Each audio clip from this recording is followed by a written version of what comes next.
And then, even as a chief election commissioner, he should also have 6 years. Absolutely. Therefore, somebody will have a 20-year tenure in the election commission. You are saying that somebody on the supposition that you have to necessarily appoint the chief election commissioner by way of promotion from the post of. But that's how the law stands today.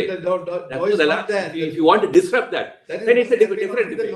Where do you say that is a law? Where is the law?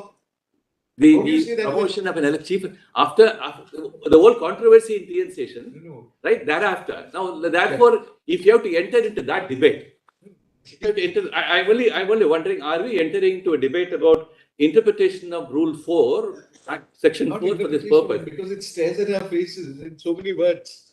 You say that the election commissioner will be appointed for a term of 6 years. You say separately that chief election commissioner will have a term of 6 years. What does it mean? That chief election commissioner must be somebody who is to hold ordinarily, he must be holding the office for 6 years. The proviso comes out the exception. In case he becomes 65 in the course of the term of 6 years, he will vacate office the moment he's 65. Fine. But what you are doing, you have been doing this for a long time. You are not blaming this government or that government. No, this is your understanding. Yeah. That you can have a situation promotion. So whether you know for sure that he's never going to have 6 years, let it be that way. Contrary to the section. No. Perhaps not. Because last thing, and I am done.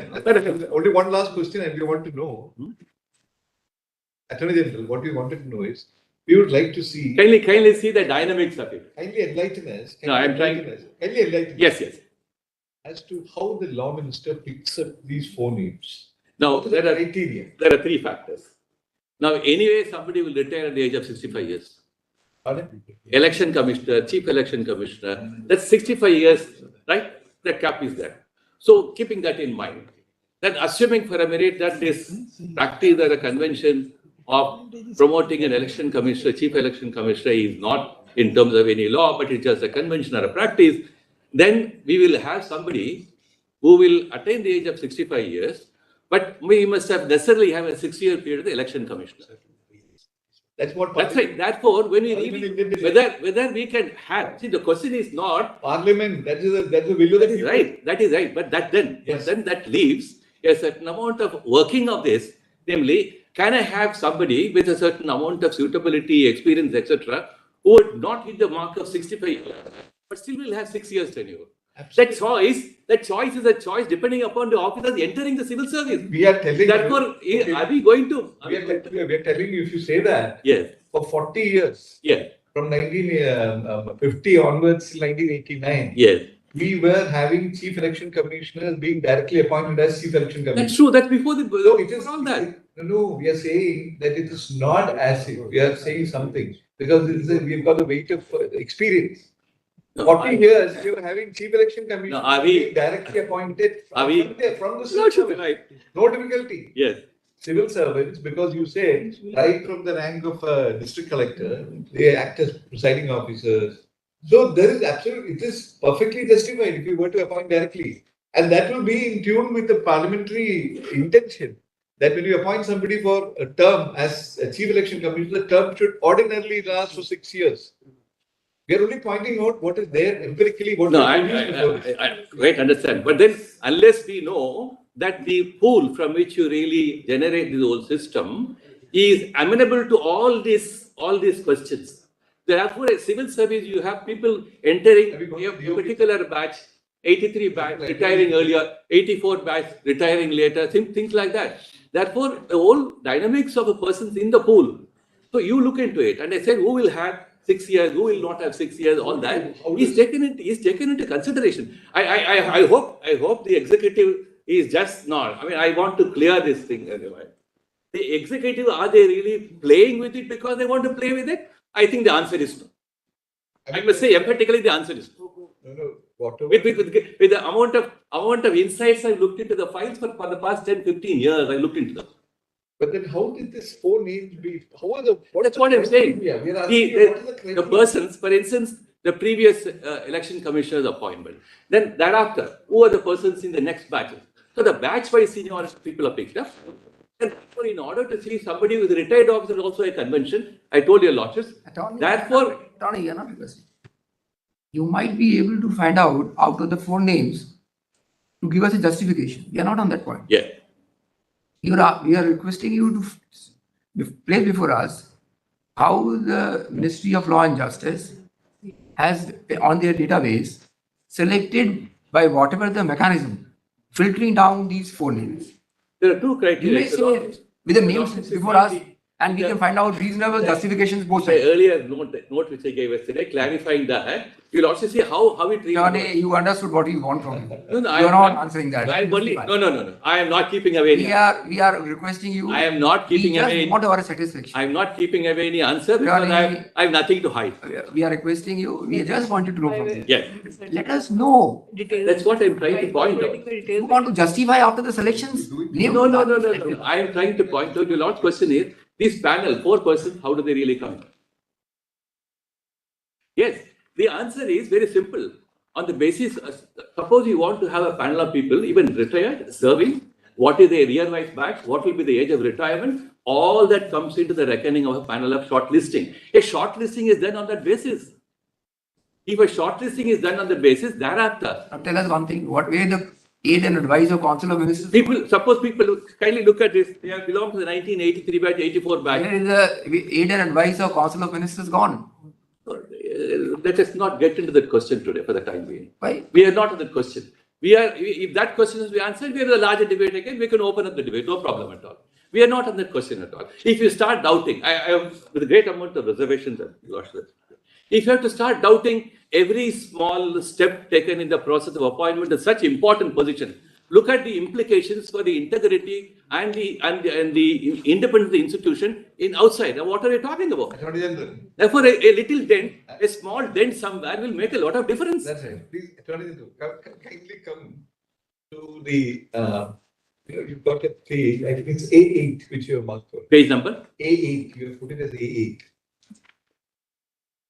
A8. Yes, That is document A8. yes.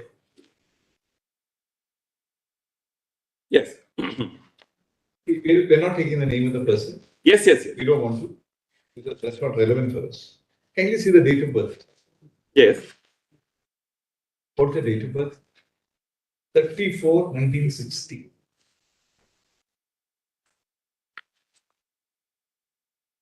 Yes. Correct? 34/1960. Yes. In 2022, what will be your age? 62 years. She has retired on 30th of July 2020. Our question is going to be something different. 34/1960, she's 62 years.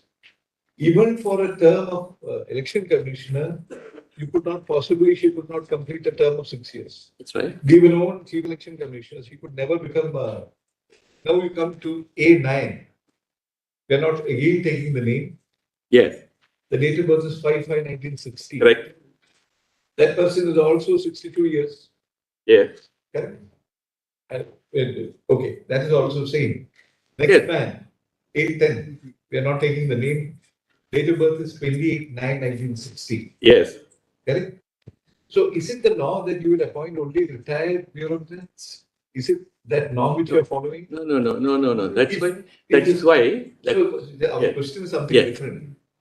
Our question is, you would expect that when you exercise your power, in order to accepting all that you say, that you would act in such a way that you will also comply with the statutory injunctions. Which means that you are ordinarily supposed to pick up persons who would have a 6-year term, either as election commissioner or as chief election commissioner. We'll accept all what you say, but even then, the names you have picked up are such that they would not even have the ordinary term as election commissioner. Next question is the most important question according to us, which is this.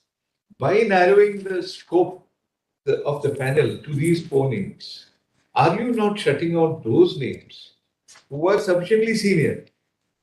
Bureaucrats, we are going by your theory, the bureaucrats are the ones who are the best. So you have the 20-year rule in Pakistan for just having that as a yardstick. But we will have the same yardstick. Somebody becomes an IAS officer by the age of say 28 to 30, ordinarily. So by, say, if you have over the yardstick of 20 years experience, by 50, 52, 53, be, fairly senior officer. Now, why do you select people? Why do you have a panel which will force you to appoint from that panel only those persons who will have, you will never have the term. We have conveyed what we are having. No, I understand that. See, if you put somebody at 62, if you were to select any of these persons, then you cannot appoint them.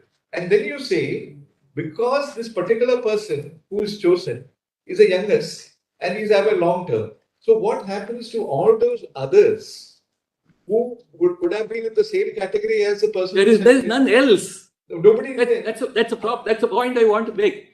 Batch wise, date of birth is one thing. Yeah. But a person earlier in age or later in age could have entered service at a different point of time. Therefore, the batch wise cadre, all that is taken into consideration. So if somebody belongs to 83 batch, 84 batch, 85 batch, therefore you go with batch wise. That's right. Somebody could have been senior in a later age. So all those dynamics comes in. Therefore, how do I draw a line between the pool of officers who should be picked up? So How do I really draw? So the point is that you have to also violate the law. If your theory is accepted, that you are hell bent on seeing that nobody will ever have a term of 6 years as election commissioner or as chief. No, I don't think that intention could be imputed. I don't think, with great amount of respect. With a great amount of respect. What you're saying, and you know that.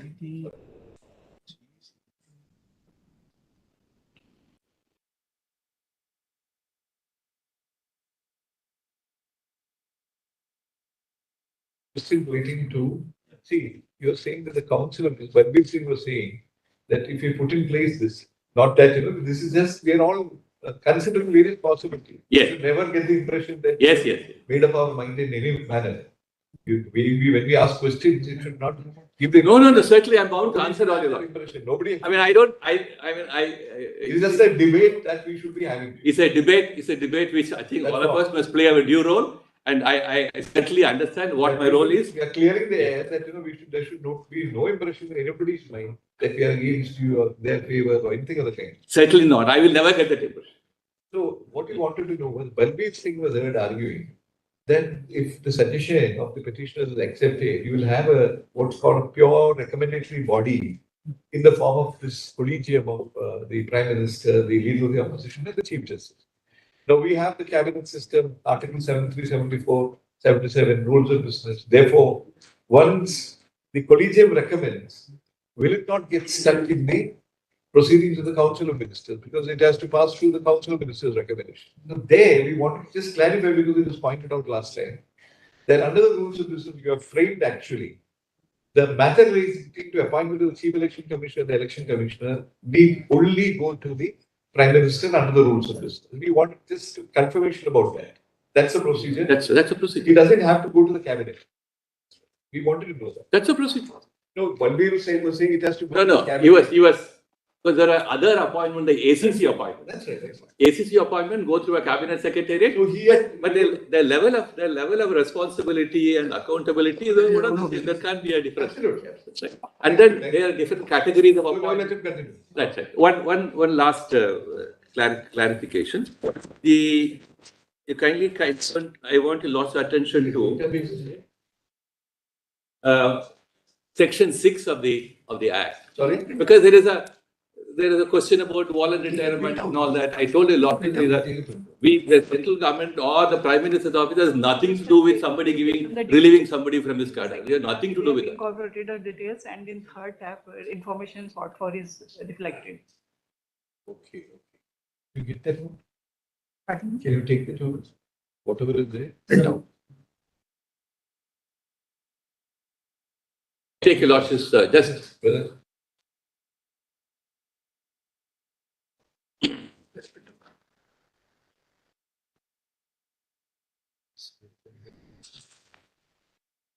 What are you saying?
Attorney General, Your Lordship. you said that there are no other officers who are, not going to retire and things like that. We'll just give you from Punjab itself. They're just taking a name. Or we'll not take the name, but we'll give the date of birth. The date of birth is shown as 1/9/10/1973. She's a level 17 of in the pay matrix, same as the other officer. She's a chief special. We'll take only the name. Special Chief Secretary to government. We are not going to name the department. She is 1963 born. So your age that there are, you want to see this? We just. So I know That 88 batch officer. Now, this gentleman is an 85 batch officer. If you go state-wise to the other states, you'll find there are 85 batch officers who are born after December 62. Yes. The first man in Tamil Nadu, for example, the first person in Maharashtra, for example, the first person in Madhya Pradesh, but they're not. No, We are not. Yeah, so sorry. We are not examining the issue as to who is selected. correct. We are on the procedure. Exactly. So therefore, elected logic is have a panel of 100 names, right? Pick up among them. Even then somebody will say, please don't get We are it. not saying that. What- We are what is it? or deliberately not trying to understand what we're saying. What you're saying is. Yes. We checked it. Yes. We thought that, nobody, you said there is nobody, who is. No. The question is, if you have to have an unwieldy pool, right? Then the question of first selection, second screening, third screening, how do we really go into the screening process? So every time somebody is screened out, my elections will come and say, look at what have you done? Are you therefore getting into a question? What is the criteria which the law minister employed? For We'd if- like to know, if- you if picked within up the- 4 names. Then it should be 4 instead of 4, 8, 10, 12, 20. 8, 10. See, No, I'm let us little. hope we are not Yes. sort of I'm so sorry. trivializing our And so- worry. Our worry is basically purely, legal. What you're saying is when an executive body is acting, Yes. power, constitution, or it's an executive power. Act. Basically, it's a power which is being given to a point, finally, under the constitutional provision. So you have the Westbury principle, but we are not doing that judicial review as such, but we are on the whether we need to step in. Very, very important question that you said, with a lot of difficulty. So we were a little mystified. How would you pick up from a database, which you say there is, of officers, 4 names, and we pointed out 3 out of them could not possibly, fulfill the requirement at all. There are others, it is pointed out. And it's from the list which you asked us to see, we found there are others. Let's rectify it. So then how do you answer that? No, those persons who would not, look.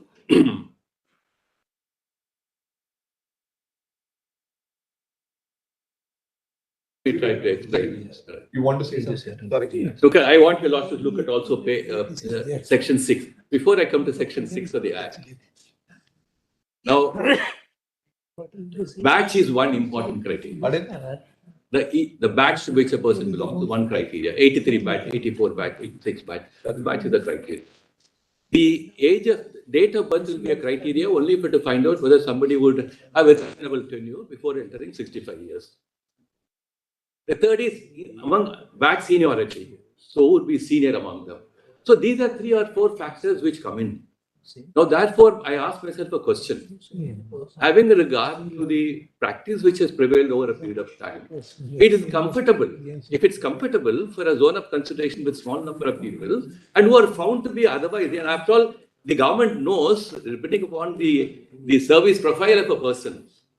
Now, to go beyond the service profile and to now say you are having a very short panel, and the short panel has been decidedly designed to pick up somebody who will fill up your bill. Yes. To reach that conclusion, I think would be very, very difficult. The court will now put itself into the decision-making body or a thought of a person who is otherwise held to be accountable for the very important decision somebody is making. We only ask you one question. Yeah, Lordship. We'll give as the last chance, we'll ask, I'll Yes. stop asking. Was there any criteria for the law minister to pick out these 4 names? That's Just what I'm tell us trying one to explain. criteria. That's what I'm trying to explain, Your Lordship. One criteria. You see, initially it is a question of batches. the batch is coming. So among the batch people, will somebody have a longer tenure? That's another consideration. If that consideration is wrong, then I think no other consideration can help us. It is therefore a question of who will fill up as nearly as possible the requirements of the law. So you went by batch. Yes, batch is taken into consideration. What batch? Kindly turn to the same page. 84 batch you are saying. Kindly turn to page 4. So therefore you are saying that only persons who are on the verge of retirement should be appointed. Yes, that's what I'm trying to point No, out. yes, ultimately you're saying that. We have to put. Batch is one criteria. Among batches, who is senior? Among them, who is probably other profile and suitability. Therefore, 1, 2, 3, 4, 5. So these criteria, then somebody will score out 1, somebody may score out 2. So then how do we have a selection process? What you're saying is therefore that persons who are on the verge of retirement Yes. who will definitely not get the term of 6 years either as an election commissioner or as a chief Correct. election commissioner are carefully picked and chosen. So therefore, that's why I'm trying for in a given Is there a rational criteria? in a given situation, you You're may have, violating the law. You're violating section 6. We are telling you openly. no, your lordships are right. They are Therefore, expected to get 6 years. no, but I only want to ask this question: how do we really come and honor this 6 years criteria? I said either a chief election commissioner will not be any longer promoted from election commissioner. We must do away with that convention or a practice. Then what happens? Somebody comes to the election commissioner, he will have 6 years tenure, walk out of the election commission after 6 years of tenure. Then we have to find out a chief election commissioner who will be appointed chief election commissioner. Therefore, we get into an imbroglio prior to TN session case. Why do we get into an imbroglio? Mr. Attorney, Yes. we are completely with you. Whatever the mechanism it is available at your command, you adopted it. Nothing Yeah. wrong in it. Yeah. We are not supposed to question, and we are not questioning. Our and worry anxiety is only one, which is not this. What is mode you adopted? If you see 85 batch or 83 batch, whatever the batch is, and you go to the database, you will find the age factor, the batch factor, the profile factor of the persons of a particular batch. You will find large number of officers. Our worry is not this to whom you select. It's your choice. It's completely within your domain. You have to do it. Yes. Completely. We are not on the question. If 85 batch or 83 batch is the denominator for the purpose of filtering the candidates for making a final call, fairly good. Right. But you said we want to keep in mind the tenure of the person to complete 6 years nearby, looking to the age factor and Yes. his entry level to election commission. Yes. Because according to you, election commission, and that very person later on appointed to chief election. Very good. Gotcha, sir. You want a person must have experience of election commission Right. before he is given a charge Right. of the post to help other home affairs. Nothing wrong. Right. Absolutely. We don't have anything to say. But if you are selecting a person of 85 batch Yeah. with an age factor of 62, 61, 63, whatever it is, your choice. But you will find if you go to the database, because you are downloaded from database, and this is a filter from database. If you go to the database, you will find the combination of date of birth, the combination of Sure. the batch, Batch, seniority. may be almost similar. And you will find, suppose, 20 people Yeah, Lordship. of the age factor and the batch factor from various state cadres. Right. Okay. Our request, what we are following to you, Your Lordship, please. we are on a different point. We want to know from you what is the mechanism which the Department of Law and Justice adopted to filter down and select 185 batch officer of this age. This is our question to you. I think we made ourselves clear to you. If you have 20 officers, Yeah. 25 officers of 85 batch with almost the same age factor available on the database, so you can select. Absolutely, it's your domain. But we just want to know from you, what is the mechanism you adopted to filter down and select one officer of this age factor with this batch as the only officer under the Very well. filtering guide? There is only two ways of looking at it. The one way is, I want somebody, therefore I'm picking him up. Regardless, ignoring all other factors. We don't say Ignoring all other factors, I want somebody, I'm picking him up. That's one way. Then the other way is, no, I have a certain comfort zone in not getting into an unwieldy panel. Then I may have to find out how to weigh the relative profile, suitability, experience of a large number of people. How do I really weigh them? It's a very difficult weighing experience. So the larger the field, then of course, if you have to do it on one day. Yeah. You have to do it on one day, on 1811. Yeah. Everything is done. No, these are all factors which No, in a given the files. Yeah. I only want to. One day. I only yes. 1811. Can I just have 2 more minutes? Sorry? Can I have a kindly turn to section 6 of the Act? Certainly. 91 I just want to point out that there are some disquieting features which are thought to be present to them. And I want to dispel all that impression. And I thought there's nothing confidential about this document. We have shared it with them. I've been very fair. That's the best way of instilling. That's the best way of instilling and enhancing the quality of debate in the court, and to ensure that the independence is also ensured in that. And therefore, that's Section 9. section 6, That's in the body page 153 of the compilation, Volume 1. volume 1. 151, page 151.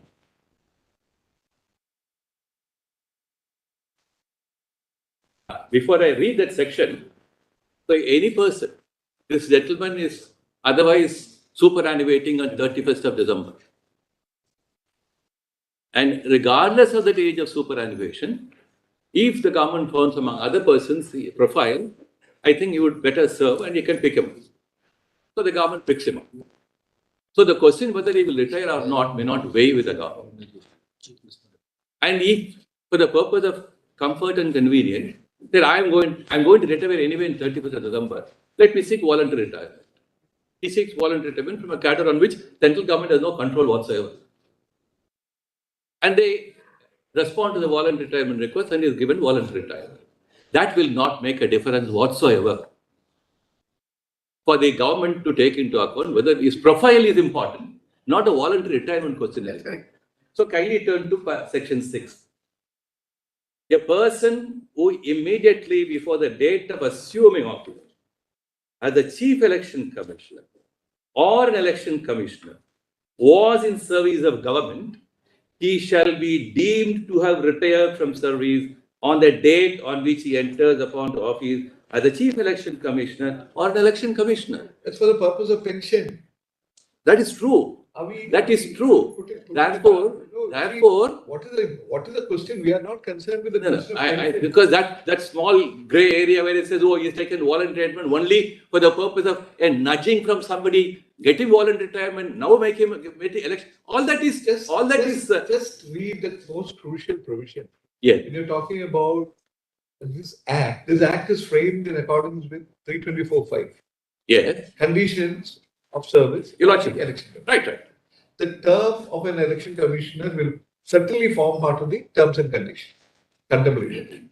So in that term is very important. And you say the chief election commissioner or an election commissioner shall hold office for a term of 6 years from the date on which he assumes his office. Then you have this proviso which you incorporated in 93. After 91 Act came, you made it in 93 by an ordinance. That's right. And that's right. By an act. Now, do we have a situation where the proviso will actually overwhelm the main provision every time? The proviso becomes the rule. See, when you're interpreting this as, you have to understand what Parliament. The tail will not wag. So we get here a situation where the rule says he shall have, not may, something like that. He shall have. It's imperative. Both as election commissioner and as chief election commissioner, because the separate appointment orders will be there. Even if you promote somebody, you can produce that. We have any doubt. Certainly, it's well received. I'm not certainly. So he will have term of 6 years. Everybody knows that he will never have it. No, this question certainly coming to mind. We had discussions where the only possible answer is yes, it happens like that, but there is no design. There is no design. It does not happen like that. No. What you're saying? No, it's very difficult unless unless I have a 40, 50 years of profiles and show how it has happened, why it has not happened, how the choice has been made. That exercise, maybe. The point is that, Yeah. what really binds us, guides us is the will of the people speaking through Parliament, the law. The law is a clear guidance. The law says, shall have 6 years, shall have 6 years. So ordinarily, your effort should be to see that law is actually observed, not in its breach, but I can't be in disagreement with it. I'm not even saying anything. That's all we are saying. All that I'm trying to say is having looked Now into, the time is up and let us go. having looked into that. Therefore, this disquiet that's being taught, I say yes. In my understanding, very humble understanding, the way the system is working, how the convention is working, and how there is nothing in which I don't think there is a possibility. If the court were to go to the extent of saying there is always a quid pro quo in the appointment, I think that court is not. We are not. That's right. Absolutely not. Yeah. We don't know from where you gather it. We never thought it. And we never think it. Sorry. We are only on the question of the procedure. Absolutely. Don't take this impression. We are also not saying it. Yes. No, but what's the suggestion? No. You're saying there's a process which is We are flawed. not. The process We are which not is on flawed. at all. Yes. Sorry, we are not on this show. Yes. Absolutely not.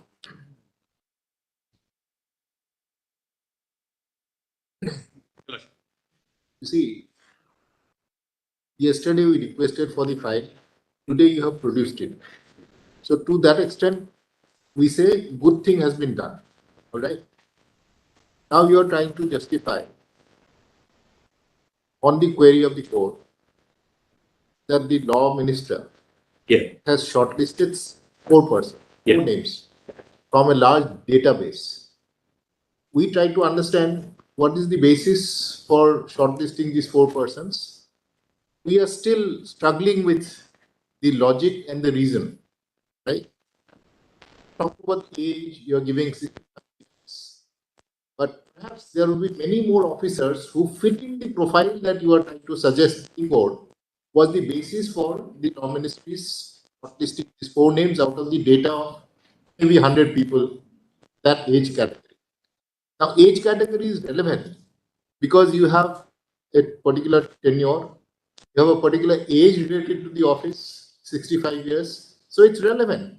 You may be right in saying that the age is the criteria on the basis of which we have shortlisted these 4. But if we find, and of course, we have also said that we are not testing the appointment of this particular person. We are basically in this process. I quite see that. Very Testing the important. process. I Testing the process. correct. So what is the process through which you make the appointment of election Yes. commission? If we are testing the process, and if you say that age is a factor, and it's a factor, it's a relevant factor, but if we find that besides these 4, there are 40 others who also fit into the same age factor, Correct. then why 4? Why not the other 36? This is the question that we are Certainly, trying to it's a well important question. And one thing, we have talked about the silence of the constitution, just to lighten the mood a bit, just to lighten the mood of the bit. Your Lordship, please.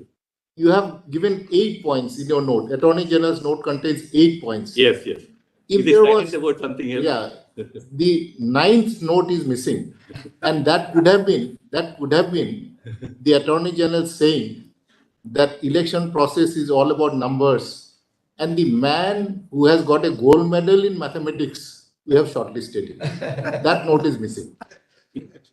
I didn't want to put myself in the place of those who have taken the decisions. Hey, just one small concluding. This question will certainly keep coming. Why 4? Why not 5? Why not 10? Therefore, any number of persons who will be placed on the equal footing on an outsider's point of view. When I say outsider, from an external agency. The internal agency now knows how wide we can have a selection band. How wide it can be. The more it's wider, I repeat, as narrow or wide, the question of discretion will always be questioned. Every third seniority of appointment matter from the highest to the lowest level, including judges' appointment, before this court. That's why we thought that why the rules have so far not been framed when the legislature and the constitution, That's an important question. if the rules would have been there, No. the mechanism Even process then, would have been even- very filtered. Even then, your lordship knows, after rules have been framed, don't we have seniority disputes in the country for the past 50 years? That's a different thing. You're right. Seniority, So you want to seniority say in that the why should context we- of high court employees. You want to say that why should we have a rule that No, disputes I'm will not remain saying there? that. I'm not saying that. Avoid all rules and go ahead. Seniority in the context Ultimately, of... this court will take a call and decide. No, please don't misunderstand me like that. I'm not saying that. Rules are framed. We know it. Every time this court is intervening and the seniority rules are always breached. But still, Let us look at, that's why yesterday I think I'm taking the lordship's time because it's a very important sharing of thoughts and ideas, and it's going to certainly enhance the quality of decision-making process. I'm very clear about that. But the certain institutions and certain processes probably are best left to certain informality, and when that informality brings about a confidence, then there is no difficulty at all. But whenever on a given occasion, that informality breaches that confidence level, the court will always look into that. But for that purpose, in a given case, a certain doubt has arisen in the mind of the court, then will the court go to the extent saying, I think we will have to now look at the informality. We don't know whether we can trust it, and therefore we'll try to tighten it up. All right. Thank you. So that would be a little closer to keeping that, play in the joint. But after all, we're not looking at appointments at a very ordinary level, at a level where other considerations may or may not come. But one last thing. This, you Lordship put me a question, it happened in May. What happened in May? Many things are, this very highly confidential thing. Informally decisions take place. When do we do it? How do we do it? Therefore, nothing is kept on black and white. It's not like an ordinary note sheet in any other circumstance. if the vacancy was available to you on 15th of May, then what was that emergency Let's go. came across? That Let me tell you, Lord. one fine morning you have rolled out the whole system. Nothing to hide. Nothing to hide. Yes. There is nothing to hide at all. Nothing to hide at all. Even before on taking certain things on my shoulders, I must tell you, Lordship, what happened. Because these things come before the court. Thank you. Thank you. Even before, Let us get I'm on. sorry. Let us get on now. Yes. Let them come. Even before the matter was heard, Sorry. Yes. then I was asked whether any impediment in going about the appointment. Was there any problem? Then I thought about the matter. I didn't find there is any injunction or a stay or something like that. There is no reservation on that. And precisely they quoted that there is no reservation going about the appointment. That is how it went ahead. So it took probably about a week's time after I gave my consultation, and then he started removing it. So therefore, the speed part of it was also after my consultation with. That's all. Yeah, no. Therefore, I don't think your lordship will see smell any rat in that. It's very important that certain things take place at a very highly consultative, confidential level, and things are and advice and. Thank you. Thank you. That's how. Thank you. And I thought, keeping in mind the independence of the office of the Attorney General, the advice that I give must also carry weight and confidence, and then it should not lead to any what I call even remotely a remote link or use for anything out of the blue. That's all I want to say. Thank you. On a matter of fact, my lord, there are 160 officers from the 1985 batch, IAS officers from the 1985 batch. And also on a matter of fact, some of those from the same batch are younger who would have a longer tenure. This gentleman will have a tenure of 5 years. The others would have a tenure of 5.5 or so years, etc. From that batch. Secondly, out of those other 3 people that they have shortlisted, there would be many more who are not only senior but younger to them. They have given. Go through that. Yes. You'll be going through all these. Yes. They have given this chart Yes. of the election. Mr. Balbir Singh gave this chart of the election commissioners and their tenure. And if your lordship just sees this chart, Original file, give it back. You don't need it. Let's just see. Copy which you have given. so he gave your lordship's chart, which was typed by Mr. Balbir Singh, giving some more information. That's part of your original file, I think. We are giving it back. You've given us a copy, anyway. We are giving back the original. Your lordship, please. You don't need to. You've given us the old copies, I think. No? Yes. Because yesterday when your lordship asked me this question.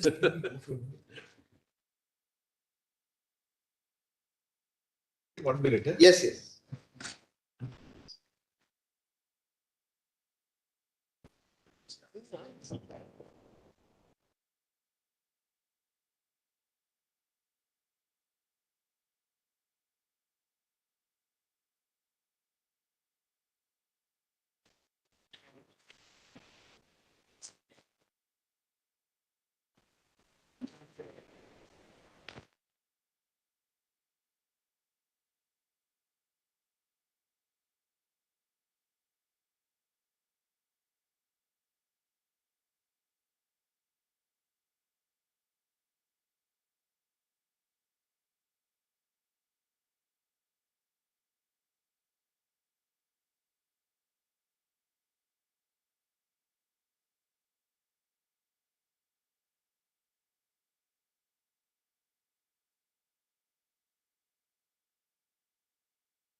out a lot of fact. Yes.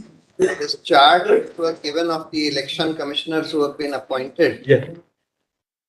in the last many years shows that from Mr. Let's take from this chart which Mr. That's right. From 9 to 15, all of them have had tenures of between 2 to 4 years. So this logic which is now being given clearly was not applied earlier. Today we are being told that no, he was selected because he would have a long tenure of over 5 years. But certainly many of the people who were appointed earlier had tenures of less than 3 years. Now, I filed this IA. Mr. Bhushan, let him complete. Yes, just one fact. This IA was filed for interim relief in May 2021. That's why we are aware of that. We are And conscious of that. yes, We're conscious of it that. was We mentioned in my arguments on the All right. 17th. Let him conclude. Yes. Otherwise, it will not be. Yeah, 10 minutes is what we had promised you from what 20 minutes you wanted, but we'll give you time. 1.5 hours I've We been. have already done, but I think I'll take a will little come more out than of 10 it. minutes. Yes. There is something to be said. Yeah. Apropos what has just happened. I'm Just, grateful.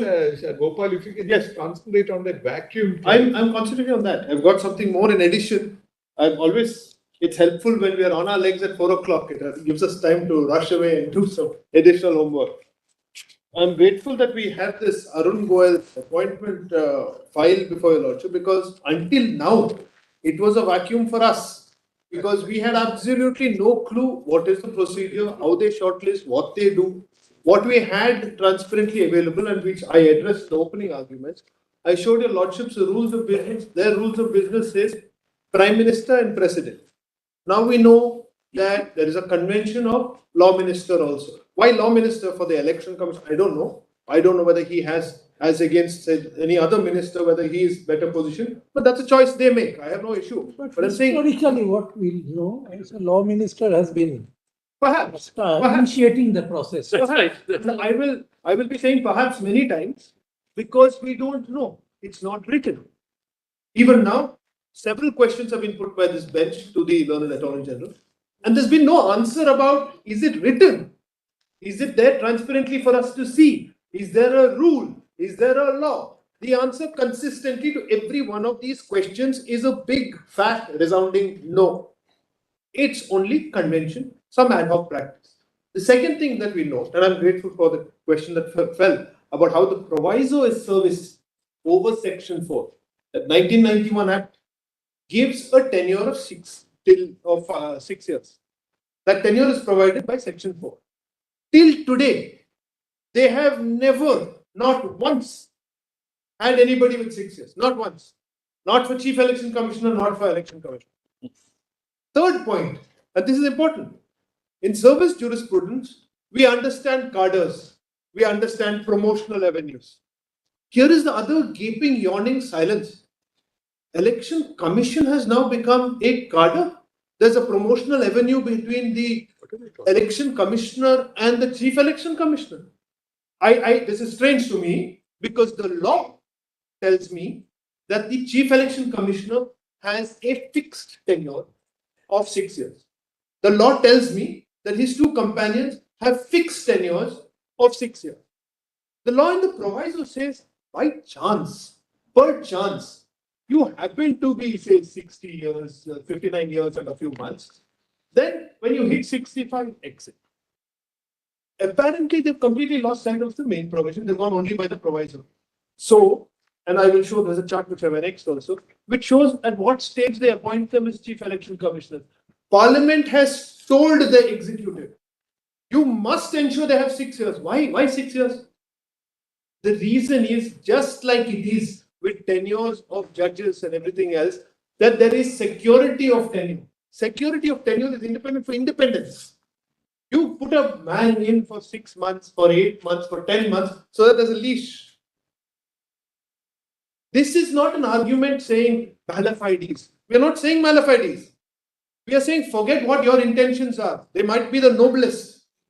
It doesn't seem to us that this institution can be strong, and can be independent if there is a perception of a leash that is being controlled, giving you small tenures, allowing something which Parliament did not allow. Parliament insisted 6-year tenures. Not once have you serviced there.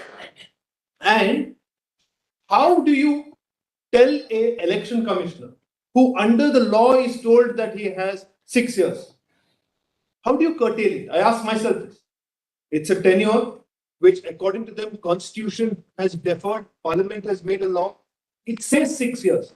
That election commissioner has to get 6 years. You can't tell him after 2.5, we are making you chief election commissioner. You can't. There's no question of curtailing that tenure. You put it to him. Yes. So for me, I just wanted to once again explain what our position is. Unequivocally, because lots of arguments have come from the other side on things which we are not saying. We're not arguing malafides. We are not saying that the only competent people are people outside of the executive. We're not saying that. What are we saying? We're saying two things which are the essence of this constitution. One, independence of the election commission. And I'm inviting your lordships to use that phrase in this judgment when it comes, that the independence of the election commission, whichever way you lordships hold finally, it's important because we are not finding it in this context in any judgments of the court. Dhanova and Session in a different context. But in the larger context of how your lordships came up with independence of the judiciary, it was there in the directive principle. Mr. Bose mentioned this. What do you mean by independence? Independence of the election commission means this, that the chief election commissioner and the election commissioners must be first appointed through a very visible and clear process which has no single dollop of arbitrariness in it. It cannot have. How do you do that? By following time-tested methods which your lordships have laid down for many, many institutions. And I'll tell your lordships, if there is one institution where your lordships have had to fill the gap, we have an entire swath of 17 judgments where your lordships have had to fill the gap, it's been the election commission. Not once, 17 times. Because something is not filled up, there is a gap here, we'll say lay down guidelines. Try and follow these procedures. There's something here, fill that up. You have done this. And you've always had to do it mainly with the election commission. Why would you? Your lordship could accept the Attorney General's argument, saying, please, hands off, don't touch it. You've touched. You've gone much further than touching. You've actually framed and laid it down. When a law was made, which was contrary to your lordship's guidelines, just accepting half of it, you've struck down that law. So you've done this repeatedly with the election commission particularly. Mr. Shankar, Yes. just one thing. Yes. You talked about the proviso overriding the Yes. main provision. Yes. Now, the proviso, I find it came later. Yes. 93. Inserted later. 93. Now, is there any justification or any explanation why it was inserted, making it 65 years? And also, you are talking about the short tenure argument, keeping them on leash. Yes. Now, does it mean that suppose if you have a 6-year fixed tenure provided by the main provision, section 4, Yes. then even if you cross 65, Yeah. you should be continuing beyond to complete your tenure? Are you trying to No. make an argument of No, that? I'm not saying that. The law prohibits me from making that argument unless I challenge the law. I'm not challenging the law. I'm saying when you're doing your empaneling, your encadering, etc., At the stage Your- of shortlisting, you must Correct. keep that into account. your pool, because just now, I mean, apropos what fell, we went to the same website, which has the entire civil list. It's an ebook, but it's cadre-wise, so it's a little painful rather than batch-wise. So we had to go state by state. When you're looking at the state, we saw many, many people who are secretaries, resident commissioners, very senior positions throughout, who are 86 batch, 87 batch, 88. You can go down to 90. I think this obsession with having people who are so much older, I ask myself that. I mean, you can't have an election commissioner who's 50 years old. Is there some magic line that you have to be? I can only say that argument coming from Mr. Gopal on the age factor is very appealing. My hair will speak otherwise. So I'm just saying there definitely should be a conscious necessity that when you start with whatever empaneling process, shortlisting process, look at people who are in their 40s, look at people who are in their early 50s.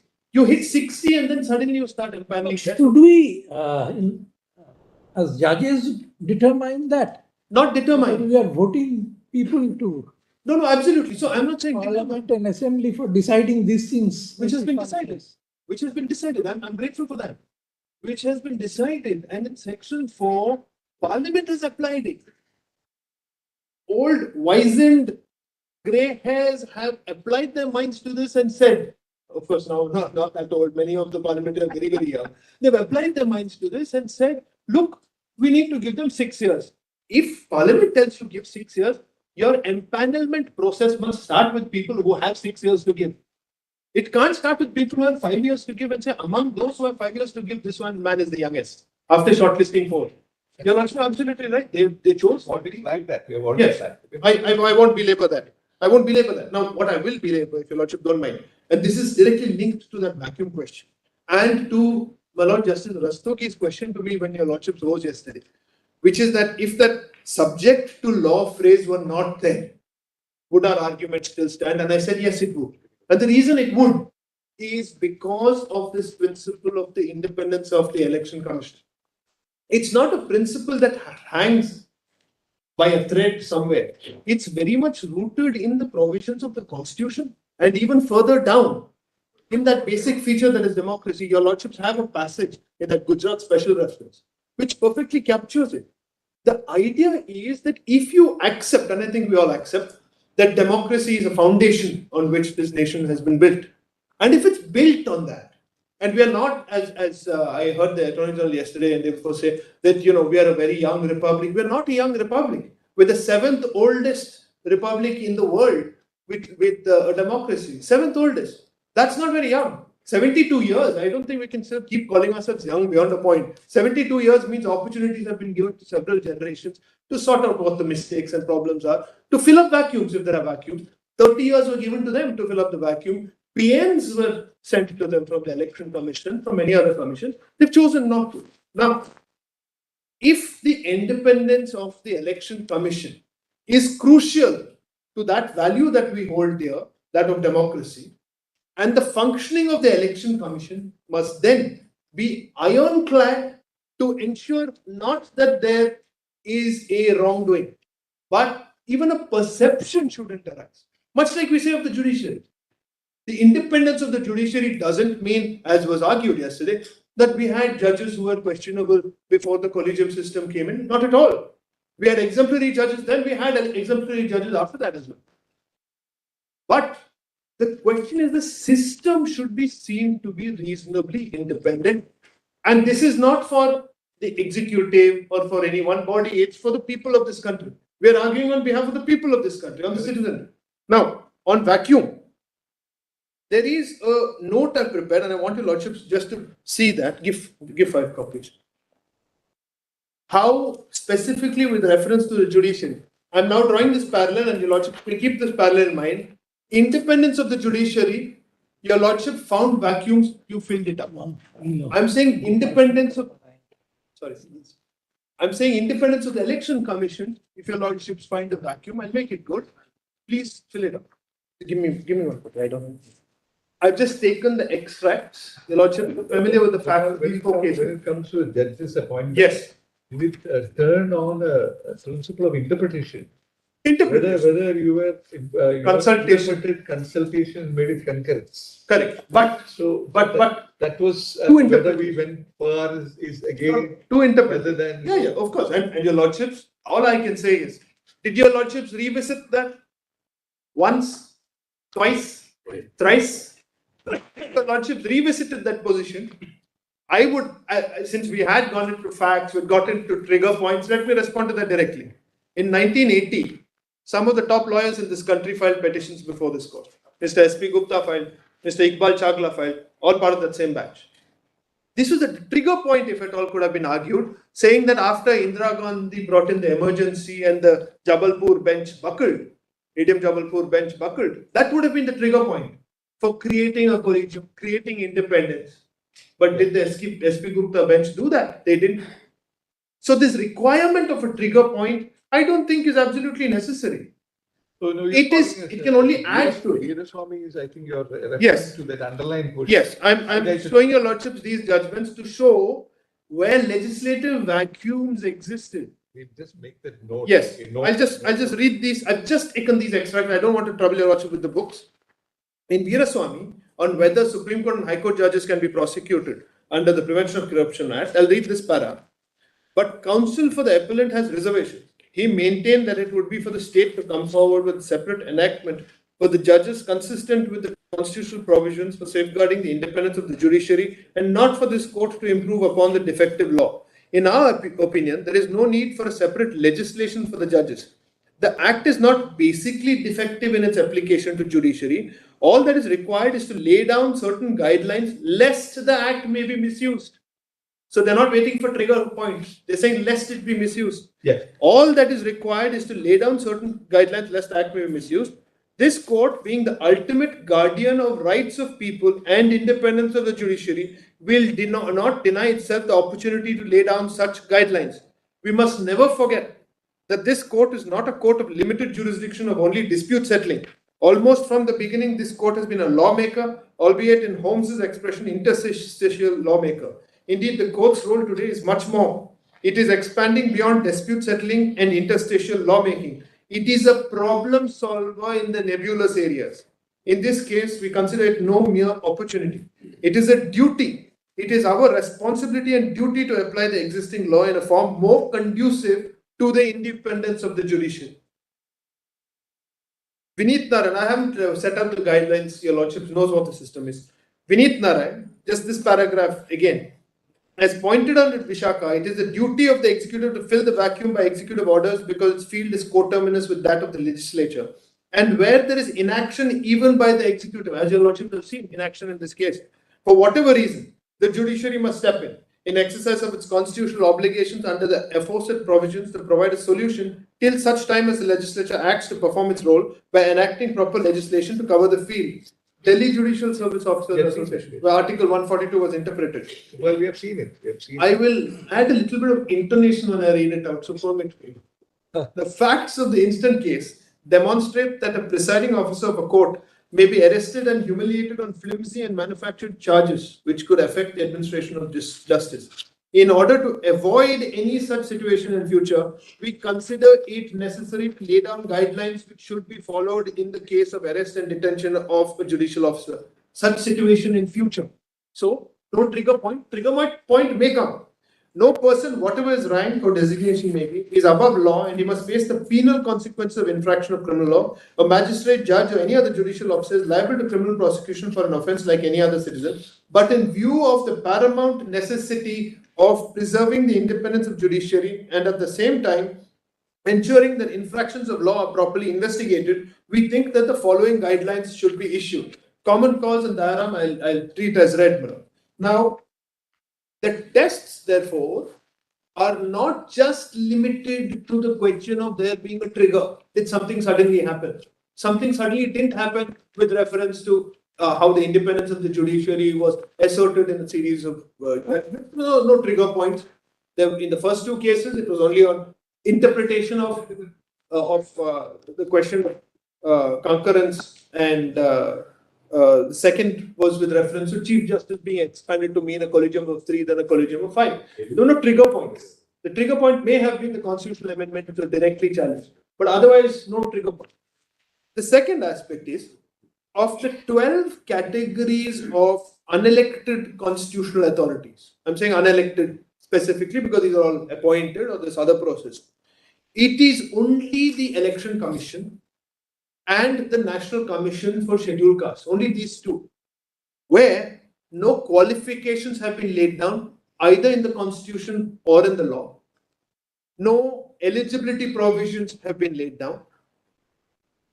No question regarding this, particularly in the Election Commission situation, if there's promotion, etc. As of right, there is nothing laid down regarding that. The criteria for creating panels, none of this, there's silence on all of this. Pages 1 to 3 of that spiral bound has the entire chart with the columns showing that. Now, maybe the National Commission for Scheduled Castes also there's a vacuum that needs to be filled up. But the only question is the pressing need and the consequence of not filling it up, filling the vacuum. Here you have a very serious consequence of such a vacuum continuing.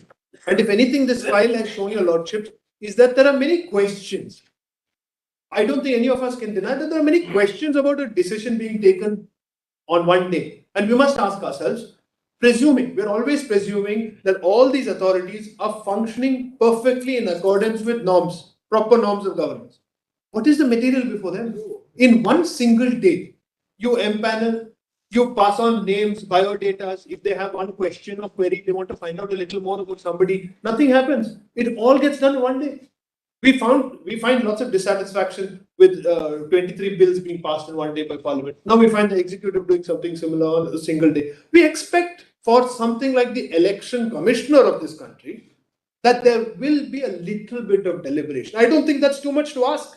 I don't think any person representing the executive can possibly tell your lordship, no, we want to do it in one day. Impossible. In my view, as far as the constitution is concerned, deference, deliberation, deep thought, questioning. Maybe you want to meet those people, you want to find out what their thoughts are. All that is necessary. For any constitutional position, I'm not only talking about this, I'm saying any constitutional position. There is deliberation, there are interviews, there are many rounds of things. What is this one day business?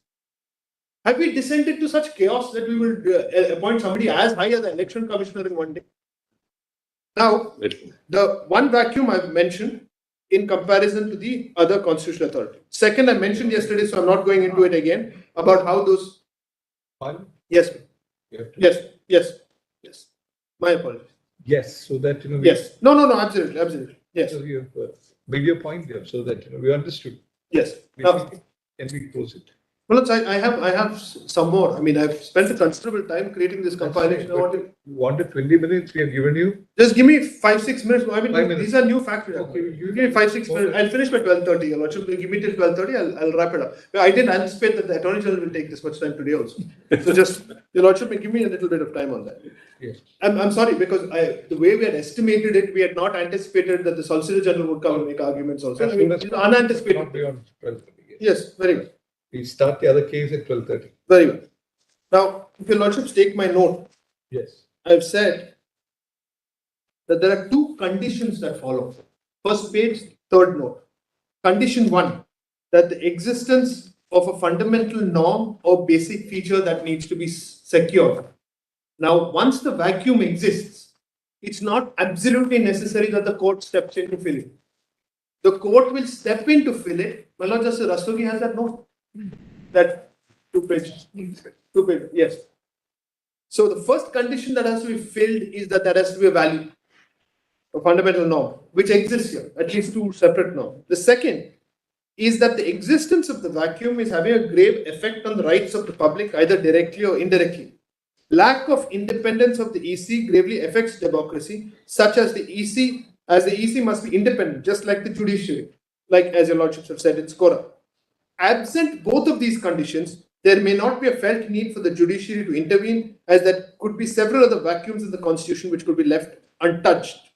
Other values which have to be applied, institutional integrity, which your lordships laid out in the CVC Thomas's case, an independent appointment mechanism, which your lordships have laid down in Vineet Narayan, a non-arbitrary process after the decision in Triple Talaq, where your lordships have used manifest arbitrariness as a test for laws. It has now been followed in about 22 cases, that test has come to stay. So now your lordships will examine whatever guidelines are being laid down, will ensure that there's no possible elbow room for such arbitrariness.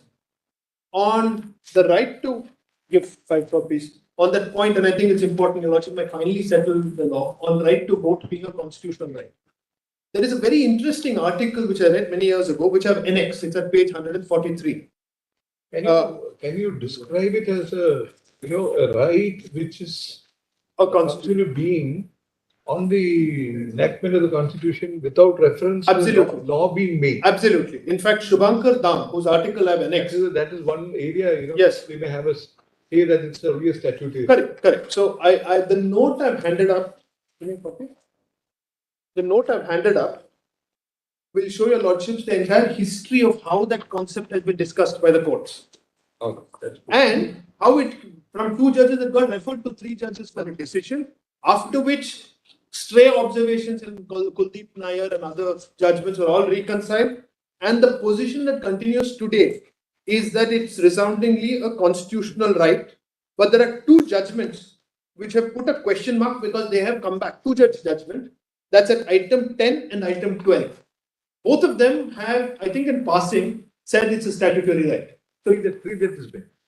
Two judge benches. But then the PUCL is 1213. It said constitutional right. NSCC page 1. Correct. It has said statutory right. It has said statutory right. So your lordship may consider those three. I put all of them here in this note. I am saying now, one argument with that Shubhankar Dam's article makes, it's published in public law. It's annexed in the at page 143 of that compilation I've given your lordships. I've referred to it at page 2. It says that if it were only a statutory right, then if your lordships were to just conceive of a situation when section 62 of the Representation of People Act, which gives the right to vote, if that were repealed, what would happen? Would democracy end in this country? And he expands on it much better than before. So your lordship may just take a look at that article.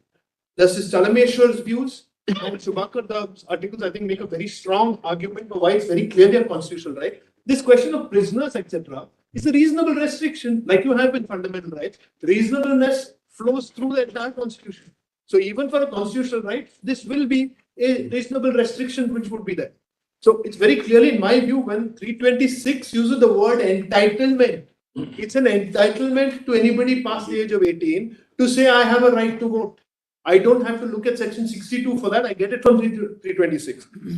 Your lordship will take a look at that note. There's a comparative chart which is at page 4 dealing with all those South Asian constitutions, UK constitution, US constitution, to show how they have filled all those gaps which we have left unfilled. Your lordship may take a look at that. One important thing which page 4 and 5 of the compilation of the spiral bound. Okay. 4 and 5 of the spiral bound. I've put the page numbers in the note itself. I'm just drawing the lordship's attention to that. One important thing, yes. One important thing is they all put mandatory figures on the period of the election commissioner. They say 65 years. They give one single figure. Because you have a proviso in our case, there's a problem. If the proviso didn't exist, then compulsorily that man would have to get 6 years. If the proviso didn't exist, please consider that. I mean, we haven't challenged the proviso, none of us, but we should have. We should have to ensure that independence remains. Now, the only avenue available is, your lordship will see it from our guidelines, is that whatever, when your lordship consider laying guidelines, your lordship may consider that there would be a minimum age which would be in consideration.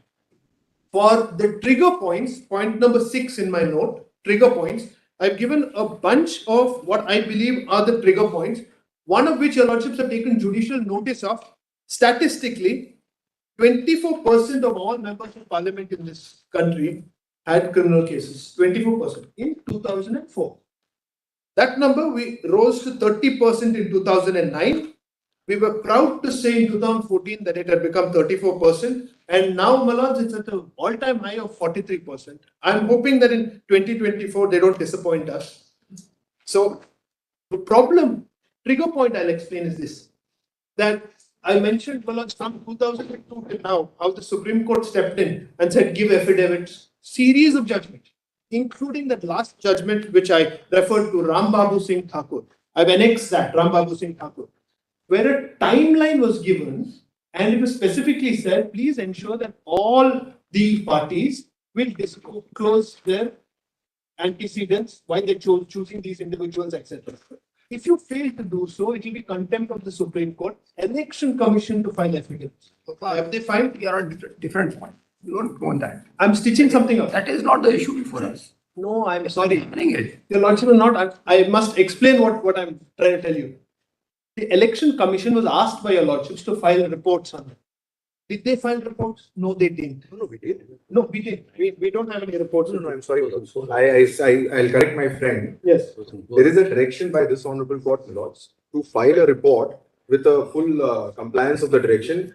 And we've been doing it after every state legislative assembly election. Number one. I'm saying contempt. But because the contempt was, there was a, if I may say so, my lords, my friend will agree because he was also appearing in that matter. Because the contempt, the court gave a direction. It was only the work which was entrusted to the commission. You have been doing it. Fine. No, so the initiation of the contempt proceedings. Just one thing. Yes. Yes. A whole lot more helpful. If I combine it to one. Combine I'll do all your notes. I'll do that.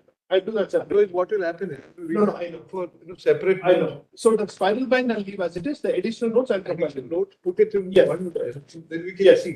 Yes. All I was saying is that I still have three minutes more. I'm watching the clock and I'm going to finish. What I was saying on this point was only that the election commission, in my view, had to file a contempt petition here, which they haven't done. I feel there are trigger points and they feel pressure not to do it. There are 3 articles I've referred to. Please just, if your lordship don't mind, in this note, it's just not jot these page numbers down. If your lordship. Why you're giving it to us? It's already there. I just want to Just put it in one form if you just can. jot down the page numbers. I just take 2.5 minutes. The first article, pages 69, 77 to 79, Yeah. and 81 to 82 Yeah. of the compilation. 69, 77 to 79, 81 to 82. The second one, 109. Third one, 117, 119, 120, and 124. These are very informative articles about how gaps in constitutional interpretation are filled up and how we have moved towards where judiciary fills it up. And this is not India. This is Canada, US, UK, everywhere. That is important. That's very important. You also may see that. There's also an article by me, which is at page 151, which is how I believe that the judiciary's strength, and this is a 2009 article. It's published in the SEC, but I put it at page 151. Your lordship may see that also. Now, one last thing, last 2 things. In electoral reforms, I've mentioned that there is a particular number of cases where the Supreme Court has stepped in and filled up gaps. Pages 125 to 137 in that spiral bound are the list of all of those where your lordships have repeatedly stepped in. The remedies sought, and I want to emphasize this for a minute.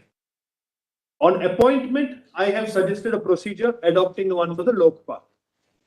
These are possible guidelines I believe your lordships should lay down under 32-142. On the 3 other points that I argued, your lordship put it to them. I'm reminding your lordships that your lordship put it to them. They don't have an answer. They don't have an answer on the question of the protection to both ECs extending. Please make one note that protection to both ECs, reading that proviso in 324(5), they have given no response to it. They're accepting, in my view, the fact that the ECs will have the same protection as the CEC as far as removal is concerned. In addition, something I just noticed, Section 6 and 8 of that 1991 Act ensures that both on retirement benefits pension as well as on conditions of service, it's the same for all of them. So the only aberration is a possible interpretation which says they don't have the same condition of removal. Independent Secretariat, page 7 of the Government of India's reply, they accept the fact that it is necessary, but they don't go ahead and implement it. Your lordship will consider this along with the consolidated fund drop. May have, Now that your lordship are Your giving lordships judgment in this matter, Yes. I just wanted to say, my lord, that the doctrine of lis pendens should apply to my interim application also. That same doctrine, meaning I had filed that application, brought to your lordship's notice, pointing out that Doctrine of lis pendens is a strict thing, not a right to property. No, I know it's not a right to property. I'm saying that the same principle, meaning that this particular appointment should abide by your lordship directions in this matter. may Her have, judgment reserved. may have just, And Lord, we have handed over that whistleblower notification where the Lordship, preamble. you may just, are asking to keep it secret. Lots of petition 3 we adopt secret. This one. yeah, I wanted to go about this. You can see the copy which has been given to us. Keep it cheap in our copy. Original copy already done. Original, we have given it back to you. Your lordship. We have given it back to you. The original We act, have given it back to you. Lots of petition 3 will file written submissions, but 132nd point, in 324, 4 and 5. Petitioner 3 names, 999. You have never argued. No, Milos senior was arguing, but he's not available today. Just that short point, Milos, and we'll file the written submissions. The point is about 324, 4, 5, and 6 on the vacuum and independence. There was the provision of appointing regional commissioners, which will also constitute part of EC. From 1951, hasn't been appointed. Rather, there has been assumption of role by Chief Electoral Officer, which was not envisaged by Constituent Assembly debates and even the. Thank you. Can I just, half a second of your lordship's smile? Half a second is okay. Mr. Subhankar Dham is a good friend of mine. I know him fairly well. Who's your He has written not only the article, written other articles also on several other issues, even issues regarding judicial legislation. I suppose there are some things to be pointed out there. I can always pick up something like this and show it to you. I'll place it on That's what. As against the infallible arguments on the other side, I suppose I can have one final say. I have not, in the course of my arguments, addressed on the question as to whether a particular model, this or A, B, C, D model, is desirable or not desirable. I don't think the court even went into analyzing which will be the ideal model. No. Number one. Number two, therefore, the question of looking at other examples may not arise at all. Secondly, in each and every one of the cases cited, every one, from Veeraswamy onwards, there is always an immediate trigger point which is a matter of concern. Always. Always. So nothing happened in the abstract. And we were revisiting the question of judicial independence again and again and again. So that is a matter which invites our attention. That's the only thing that can be said. Therefore, there will be something which is left unsaid, something more said. We keep revisiting it. Therefore, can we say there is a gap? So that is a very abstract way of looking at it. Do you have that's all. Do you carry home the impression that you have not placed your best as usual? You have put in you have done your, we must thank all of you, all members of the bar. I mean, you have assisted us in the best possible way. So most grateful. I was only glad I could assist you a lot. That's why we said that. Right. Assisted. But these you've done your karma. These documents which you have handed over. Sorry? Those documents which are handed over, which will remain with your lordship. The copies. That's copies will be written. And we will preserve independence to the extent. I know that. It may be necessary. We may have to refer to it. That's a different. If it becomes necessary. If it becomes necessary. Because I thought your lordships are not getting into that question in this. How much time for written notes? 3 days. Your lordships, I thought you not be getting into that question in this. Do you want to file a written notice about my brother? Yes, we'll do that. We'll do. But as far as this issue is concerned, it may not be necessary for not for this issue. This issue we have understood what the position is. What my brother is asking is whether you want to give a compendious note. And my note we will do that. I will do that. I will do that. So then we will say 5 days time. That's fine. 5 days time for all sides to give their brief written note on arguments. Beyond arguments.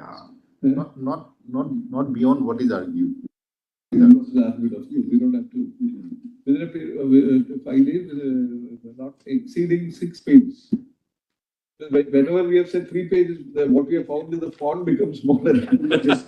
we always have. Also, both sides. Your lordship. In fact, Justice Roy rightly pointed out, what happens at times is that what you argue, and when you file your written argument, my laws will find that there are some 6, 7 more grounds. New points. So I mean, limited to what is restricted to what. Limited to what is But by judgment, I said, court.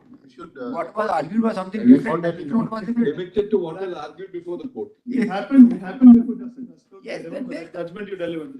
Kerala. Fertility of mind. Argument was quite different. And when I look into the written submissions, they are quite different. I said, but the problem was, I had just since written down immediately after the closure of the submissions. So I have completely fresh. To recapitulate what was argued. The counsel was that he underestimated the laws and he is very. I'm only tempted to say, because I'm sorry for saying that, only tempted to say, we're talking about speed. I mean, and somewhere there is something worrying. If you talk about speed, you comment on that without knowing how exactly it has happened. It is an incomplete comment. And we have cases where, when judgments are not written for 3 months, this honorable court says, then they will become non-est. Therefore, there is always a question of speed, which depends upon the level at which our decisions are being made. Don't therefore These are very comments at a level where I think it is not. In cricket, It should not be made. in cricket, fast bowlers depend on speed, batsmen depend on timing. In this appointment, they depend on both. I'm grateful. So far as this constitution bench is concerned, Yes. so far as the entry of the judges, I am the opening batsman. Yes. Keep your mind. Yes.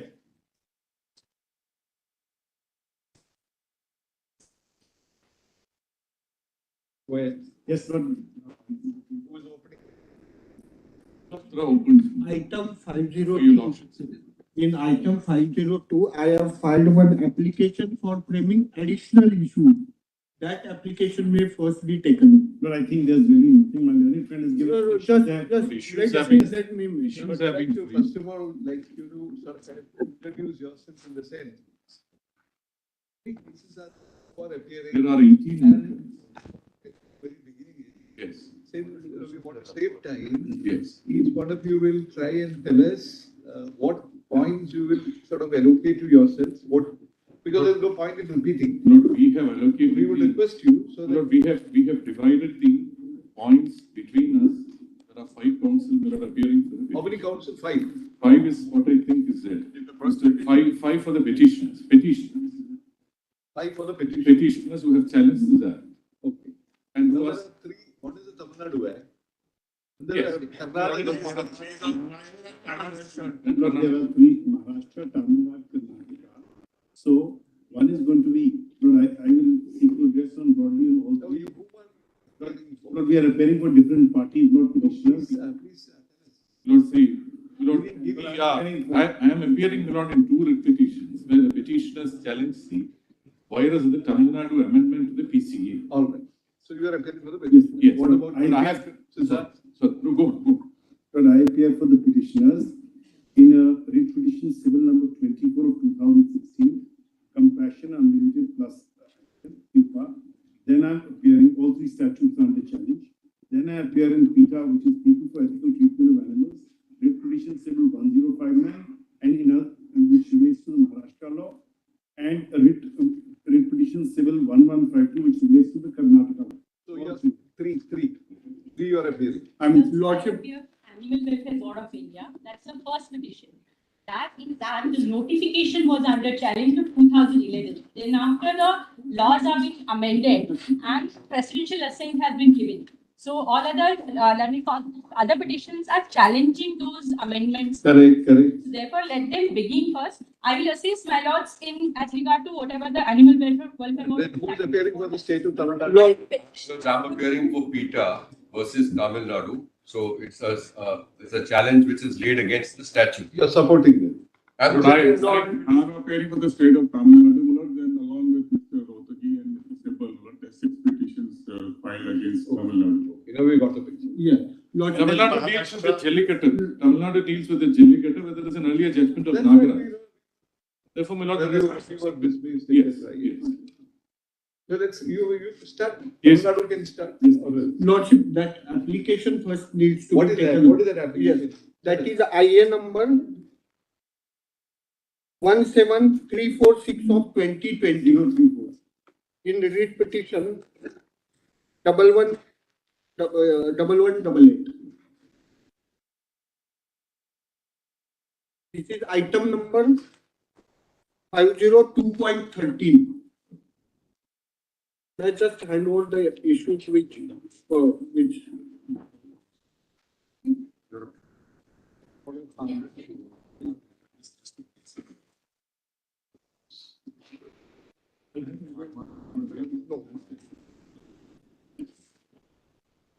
There are 14 cases, isn't there?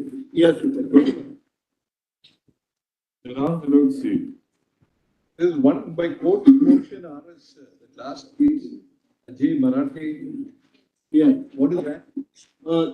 That was a petition filed before Bombay High Court challenging the Maharashtra Act, which was transferred to this court by the Lordship.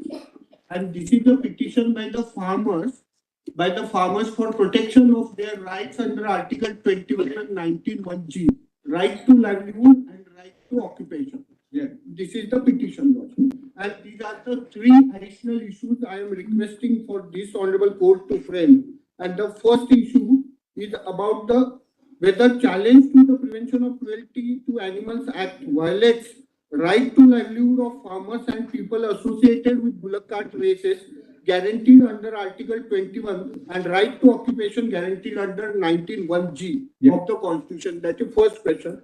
Second is, Sachin, yes, Lord. let us get started. How is it, how the matters will coalesce? How they may arise? Let us see, because as of now, we have to deal with the 5 issues. Maybe it will fall. We can't be at this point of time, expanding it without knowing what it is. Let's see, I can give a background of these issues. Let us see. Order of reference is precisely there. It only crystallizes the issues which have occurred to their lordships at their point of time. We can't be expanding it beyond the scope of the reference system. No. That order itself says that apart from the other issues raised in the read, these are the following issues we are referring for the consideration. Considering when the matters are Lordships may consider it as and when your lordships hear them and let your lordships speak. comments or arguments, otherwise we will not get anywhere. I'm not saying go to the commencing of the argument. Please let somebody.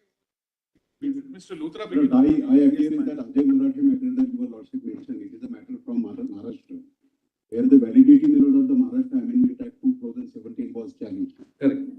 And there initially the interim relief was granted in our favor. The state of Maharashtra thereafter made an application praying for vacating that interim relief that was rejected, and then the SLP was filed.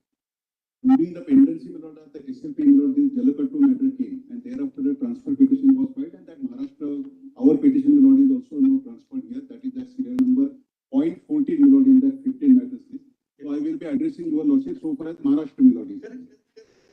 Otherwise, we are wasting time on periphery. I believe that since the questions have been framed in Jallikattu matter, I believe that Jallikattu matter should initially be thereafter Maharashtra. If I do all the introductions, we never get to. Lord, if I may be permitted to start. Yes, but I'll start. Yes, let's start. My friend, not I fight for a year number 11 or 2 I want Jallikattu where I was not who are organizing this function. That I'm supporting the government. I hear you because it's a question of law basically. I mean, unless there is a mixed question of fact or something like what really happened. I'm not going to the facts. Very little disputed questions will find. That's right. Facts are only for the purpose of crystallizing the issue so that your lordships can consider. That's right. Otherwise, these are pure questions. We will hear all. I mean, those who are here before us, there's something. Any facts that are necessary, your lordship wants to make his submission. Your lordships will be applied here. Only thing is that supposing some argument is raised by somebody, the court is understood it. Yes. Then nobody needs to repeat it. No, it won't be repeated. From the side of the It petition, should be done. Otherwise, course. the whole idea of the constitutional bench is defeated. Lord, we have done certain housekeeping, my lord, for ourselves. And therefore, my lord, Mr. Luthra will actually. Exactly what Hrishikesh Roy is concerned about, that we should organize it in such a way. No, we are doing that. You will responsibly allocate the sort of work. We have done it, my lord. We have done it our Is it possible to kind of enumerate subject-wise? The arguments will be advancing, but then it can be divided. But Lord, once Mr. Luthra gives the introduction, then after, my lord, he sets out the points. We ourselves will. Because we have the reference 5 points. Yes. But on what would be the foundation of your argument? Yes. It can be enumerated. But I thought, is it enough, my lord, if we give it at the time of commencement of the submission? Yes. So that, my lord, we stay within the 4 corners of what we are. And also you can divide among yourselves. We have. Which points? So that we have already made it. Yes, clear. yes. So please start. Yes, I'm not Additional issue I made that when lordship will consider that. Which one? The application which I made for framing of additional issue. Because once arguments are started, then You are appearing for the petitioner or for the petitioner farmer for protection of farmers' rights under 21 and 19(1)(g). That's a matter which has been referred to. Is referred, that is item number 502.13. When you argue your case will somebody will be the respondent. Yes, So when we hear, we will decide as to whether this is a matter really quick. Whether it's completely beyond the scope of the referral, we'll decide it. So let us not get stuck here, please. I'm not, if I may just begin. Yes, of course, I will. I'm not, what has happened in this case, as your lordship recalls, there is an order of 2nd of So August. you are appearing in compassion, but I am appearing, Lord, yes, Lord, I'm appearing in 3 of these matters, that's the compilation is over. As I said, please take it, I'm appearing in writ petition civil 24 of 2016, then 1059 of 2017 and 1059 of 2017 and 1152 of 2018. 1052. Yes, ma'am. Number. What are the prayers? Number. I'll just tell you. What are the prayers? But please take it that in these 3 cases, I'll just tell you, Lordship, don't bother opening the file.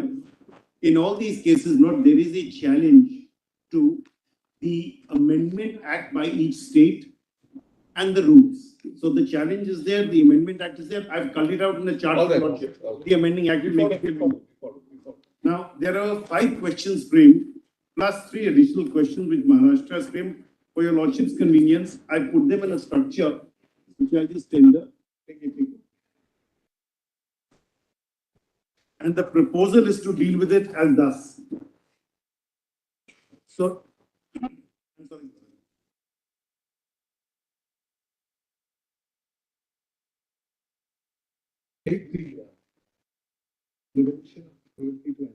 Yes. That's the most important. That's the act of the day of Lord.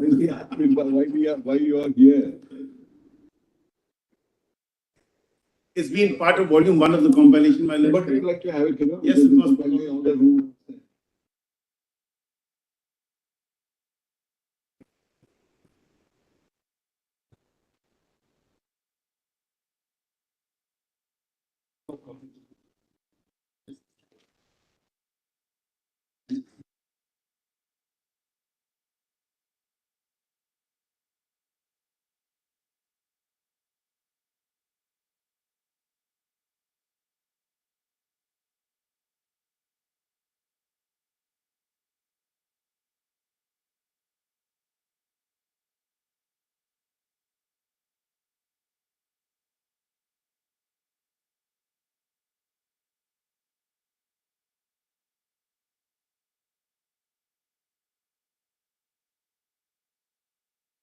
Now, but as I was saying, Lord, so there were 3 statutes, amending statutes by the states, and 3 sets of rules. But unfortunately, I must point out that the Maharashtra statute could not be placed on the compilation. I'm carrying it. We'll tender it not in a moment.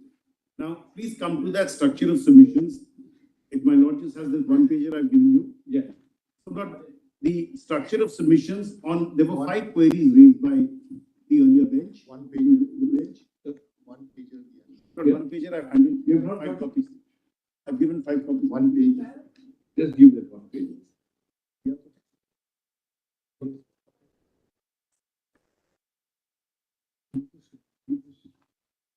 I'm sorry.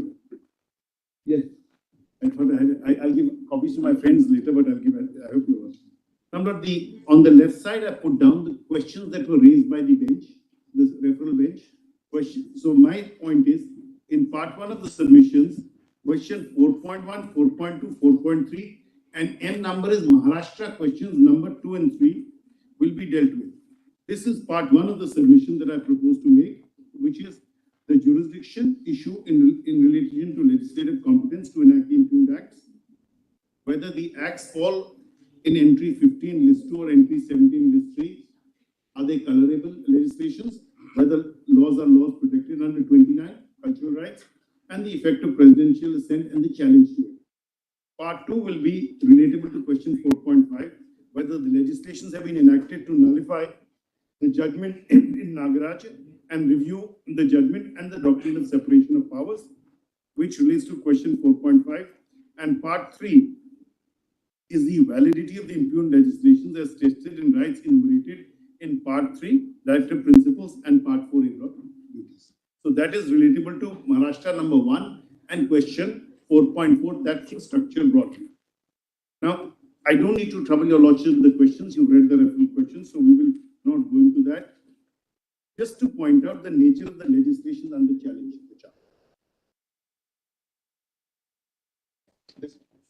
I've got it. Just hand over these copies. But does your lordship have these thin volumes are passed on?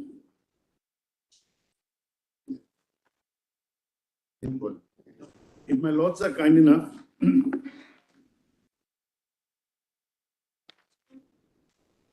but the first page is the Maharashtra Act. I'm not going to trouble your lordship with that for a moment. Please just come to page number 4, just to tell your lordship what is under challenge. Yeah. So the in Tamil Nadu, it's the Prevention of Cruelty to Animals, Tamil Nadu Amendment Act 2017. It's document 13-137, that's Convenience Compilation Volume 1. B1 is Volume 1. For your lordship's convenience, I'll take you through that. Then below that, the rules framed of the Tamil Nadu Prevention of Cruelty to Animal Conduct Rules. These are under challenge. Document 16-148 in Karnataka, middle column. Prevention of Cruelty to Animals, Karnataka, Second Amendment Act 2017. And below that, the notification of 14 November 2017. Similarly, for Maharashtra is the 2017 Act, document 14, and then the draft rules, and then the Maharashtra Prevention of Cruelty to Animal Conduct Rules or bullock cart rate rules. Now, this is the extent of the challenge. For your lordship's convenience, we have also put down the relevant provisions at page 7 onwards. The comparative chart of the relevant provisions. The central statute is in the first column, then Karnataka, Tamil Nadu, and Maharashtra. Karnataka, Tamil Nadu, and Maharashtra at page 7.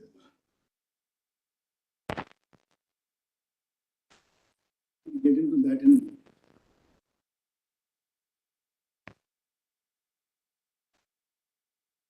Yeah. I'm not. Kindly just consider we are concerned with 3 sets of activities here. Essentially, there's an overlap. Jallikattu is a sport where a bull is released into a crowd of people, and there are men who then try and hang on to the lump onto the back, try and control the bull, and the bull tries to escape, and this causes human injury, a lot of injury to the animals, and that was the subject matter of the consideration in Nagaraj. Then we have Kambala, which is annual buffalo races in Udupi and Dakshin Kannada districts of Karnataka in November to March. You have pairs of male water buffaloes, which are tied together using nasal ropes, shafts, etc., yokes, and put in slush water, and depending on the category, jockeys may use ropes, whip sticks to make them run. So that's the second sport. The third sport will be Belgada Shariat or Chakadi or Shankarpat, various names in Maharashtra.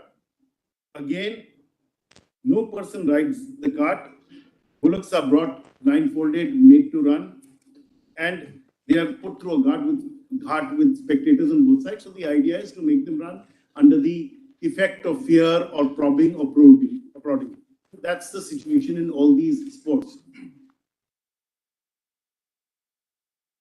There is a lot of material that we have placed, and if my lords are kind enough just to come to page 5 of that chart for a moment, of that note for a moment.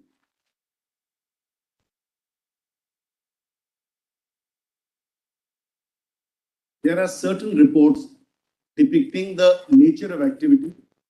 Kindly just have a look at document 62 at page 1118 of volume 3, Convenience Compilation. Convenience Compilation, volume 3, page 1118. No, ma'am, Convenience Compilation is separate. Earlier. What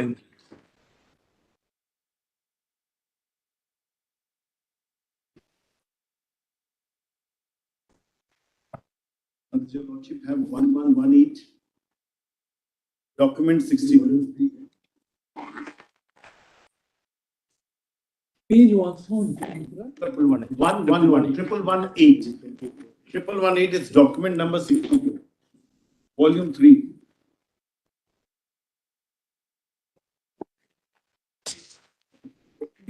I have an objection with regard to I have an objection with regard to the consideration of this has been trusted before a lordship by means of this compilation.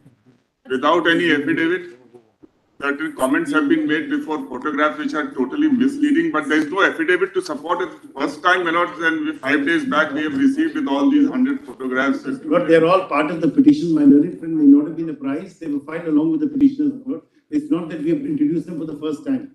They were filed with the petition. So they got it to 2022. So this, my lord may recall, the convenience compilation was prepared after it was determined between both sides that what is relevant for the purpose and which is in different files will be compiled together. Actual things have to come by means of an affidavit, not like this without. Otherwise, also the piece of photograph, we can't decide the issue. Yes. But I must tell your lordship, there is going to be material in the nature of what is the nature of the sport and whether cruelty is being perpetrated. So I was just pointing out to your lordship, what is the nature of the sport on a visual basis, so you understand as an introductory issue. We'll get into the material and what constitutes cruelty or not in terms of the law in a moment. But I just wanted your lordship to see what is the activity that's carried out to make it clear. What is the ground of the challenge? See, what I tell your lordship. we are dealing with Yes. the exercise of legislative power by the, say, the Tamil Nadu, Karnataka, and perhaps they are identical. Yes. Section 3 and 11 have been amended. Yes. Section 11, but we A to E was already there. Yes, madam. That is what was considered by the earlier Nagaraja. Yes, madam. It was found that in the case of Tamil Nadu, because they were having the 2009 Act, that was found to be repugnant. Yes. So the conviction of the Tamil Nadu state was, it was traceable to entries in the state list. That was repugnant. Yes. It was found in the commander entry 7 Yes. of the concurrent list. Yes. Namely prevention of cruelty to animals. Therefore, it is a subject which is be dealt with under the central law. Yes. So the provisions of the state act was found to be partly to the central law. So, Lord, I must tell your lordship. Now we have a situation because it is in the concurrent list. Yes. The state legislature has actually approved the law. Yes. Now it may not be open to you to now contend Yes. that example 11(3)(f), which they have added in the case of Tamil Nadu, Yes. is contrary to section 11(a)(1). The scheme of the act appears to be the acts of cruelty which are prohibited are actually captured in section 11. Don't do this, don't do that, don't do that. It's an offense, 10 rupees, 50 rupees, second offense, and all those things. Correct? Primarily. No, Lord, I must tell your lordship. They have got rid of legislative, whether it's correct or not. The challenge can be only on grounds available to you when you challenge the law. Yes, but that's the point. So the first point you have is legislative competence. Yes, but now the issue is this, and I'll tell your lordship how that becomes relevant. So the question really will be, and that is something your lordship will test. Can we, on legislative competence, they have tried to fit it into two buckets. On the one hand, they have chosen Article 29. Article 29 comes later. Right. On the one hand, Lord, they say that this is relatable to list 3, and that's the reason they've gone for presidential assent. On the other hand, the old argument of list 2 has come back. So the argument, and that was the question, in fact, that was also framed, if my lord may just recall, the question was in this relation also. Now the point is, Lord, and that is the question 4.1. They have legislative power. Yes. Even according to your case, the earlier round was, this is a matter which can only engage the attention of the legislature with reference to its powers available, traceable to entry 7 of this 3. Yes, yes. The state has power. Parliament, the way to make it in consonance with the central law, get the assent of the president. Admittedly, I think president is given assent. Lord, Yes, there's a slight issue, my lord. Lord, There's a slight issue, my lord. 1%. But our case is, no, Lord, I'm really grateful. Do not have many voice. Yes, Lord, our case is that it is a colorable piece of legislation because that's going to be our argument. And I'll tell your lordship, the point that we seek to make is presidential, it will not fall according to us within list 3. And even if the president's assent is given, they had to show material to say what was put before the president, whether the contours of Nagaraj, whether the issues at hand were placed, and what was the repugnancy issue and why they went to presidential set. Nothing, please. We'll come to that later. The second issue is, can this at all be relatable to list 2, entry 14 or 15? Now, apart from the fact it's been dealt with Nagaraj, but your 5 judges bench, so it's all open to you. This is the argument that is also sought to be raised today by Maharashtra as question number 2. And that is the point they raised, and I'll read that for your lordship. Whether the Prevention of Cruelty to Animals Maharashtra Amendment Act is also referable excuse me, to entry 14 and 15 of list 2 of the 7th schedule to ensure preservation, protection, and improvement of indigenous stock of native breeds of bulls. So that is yes. Now the point not that we will seek to make for your lordship's consideration is this: that A, it is not relatable to entry 14. It cannot be. Or 15. Or 14 or 15 is all not available. List 2 is not available to you. Secondly, you have gone to list 3 and you have gone for president assent under 254 to get a legislation, which in a law for prevention of cruelty to perpetuate cruelty. And our case will be that this is a colorable piece of legislation, and that is the argument we are going to put out in extenso when I open. These were just the preliminary facts that I was just placing for your lordship, because the point that was sought to be made for your lordship's consideration is this. Amendment decriminalized the action. That is one of the conditions. Yes, I'm sorry, Lord. The amendment decriminalized the act. Yes, that is, and Lord, essentially that is one of the It conditions. says that it is not cruelty if certain conditions are followed. Now, Lord, the point is, if something is inherently cruel and the findings in Nagaraj 1 and the review have reached finality in that sense on the findings of fact. That's a different argument. Lord, I was responding. No, Lord, I was responding to my Lord's query. I'm sorry. I was just responding to my Lord's query, Lord. So what we are saying is, Lord, that there is those findings have, I would say, remain untrammeled, and therefore we're going to build on that. That was what I was. Not only one indulgence for you after my letter February. Lord, we have asked for the records in respect of the presidential assent. That becomes crucial if we have invoked list 2. Lord, your lordship will call upon them to give the furnishers copies of it.